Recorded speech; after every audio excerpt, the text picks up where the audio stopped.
ધર્મનો સાર ટૂંકમાં સમજાવશો? ચોક્કસ. મને તો બહુ આનંદ થાય જ્યારે કોઈ યુવાનો ધર્મ સમજવાની જિજ્ઞાસા વ્યક્ત કરે, જૈન ધર્મનો સાર સમજવાની જિજ્ઞાસા વ્યક્ત કરે, ત્યારે આનંદ થાય કે યુવાન પેઢીને પણ ધર્મ વિશે પ્રશ્ન ઉઠે છે. બસ, તો એ પ્રશ્નનું નિરાકરણ મારે તો આપવું જ જોઈએ. એક મુનિ તરીકે, એક સાધુ તરીકે મારો તો એ ધર્મ છે. અને જૈન ધર્મનો સાર તમે જ્યારે પૂછ્યો છે ત્યારે હું એટલું જ કહીશ કે આ પ્રશ્ન તમને નથી ઉઠ્યો ભાઈ, આ અનેક લોકોને ઉઠતો હોય છે, હંમેશા ઉઠતો રહ્યો છે. પ્રાચીન કાળમાં પણ કોઈક જિજ્ઞાસુના મનમાં આવો પ્રશ્ન ઉઠ્યો હશે અને એણે એક વખત ભગવાન મહાવીરને જ જઈને પૂછ્યું કે પ્રભુ, તમારું તત્વજ્ઞાન બહુ સૂક્ષ્મ છે,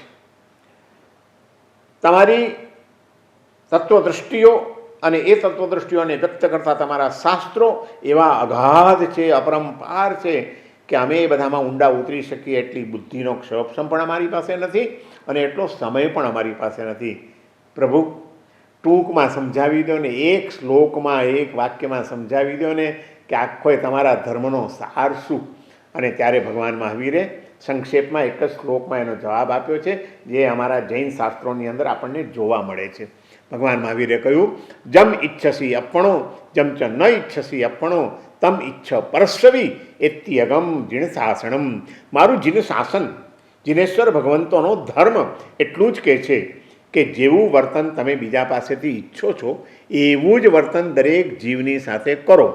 અને બીજાનો જે વ્યવહાર તમને નથી ગમતો, જે વિચાર તમને નથી ગમતા, જે જાતના ઉચ્ચાર કોઈક તમને કહે તો તમને નથી ગમતું, એવા કોઈ પણ આચાર, વિચાર કે ઉચ્ચાર બીજા કોઈ જીવની પ્રત્યે તમારાથી ન થઈ જાય એની કાળજી રાખીને જીવો.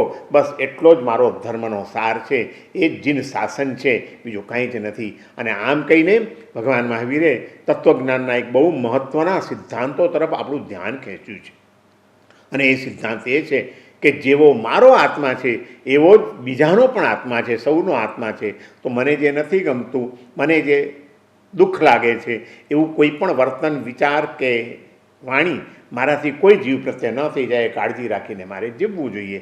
અને મને જે ગમે છે, કોઈ મને પ્રેમથી બોલાવે તો મને ગમે છે, કોઈ મારું સન્માન કરે તો મને ગમે છે, કોઈક મને અવસરે સહાય કરે તો મને સારું લાગે છે, તો હું પણ બીજાને પ્રેમથી બોલાવું, હું પણ બીજાને સદ્ભાવ આપું, હું પણ બીજાને ઉપયોગી બનું. બસ એ જ તો ધર્મ છે, બીજું શું છે. અને આ એક સિદ્ધાંત. અને બીજો સિદ્ધાંત છે કે ભગવાન મહાવીરનું કહેવું હતું કે કોઈ પણ કાર્ય કરો ત્યારે જાગૃતિ સાથે કરો, સતત અવેરનેસ. હું જે કરી રહ્યો છું એવું જો કોઈએ મારી સાથે કર્યું હોય તો મને કેવું લાગે. બસ આટલું વિચારીને પછી તમે આગળ વધો, ડગલું ભરો. તમે પછી જે કરશો એ પ્રવૃત્તિ તમારા માટે ધર્મ બની જશે. જાગૃતિ સાથે અને બીજા જીવની ચેતનાને લક્ષ્યમાં રાખીને થતી કોઈ પણ પ્રવૃત્તિ એ જૈન ધર્મ છે અને એ જ જૈન ધર્મનો સાર છે.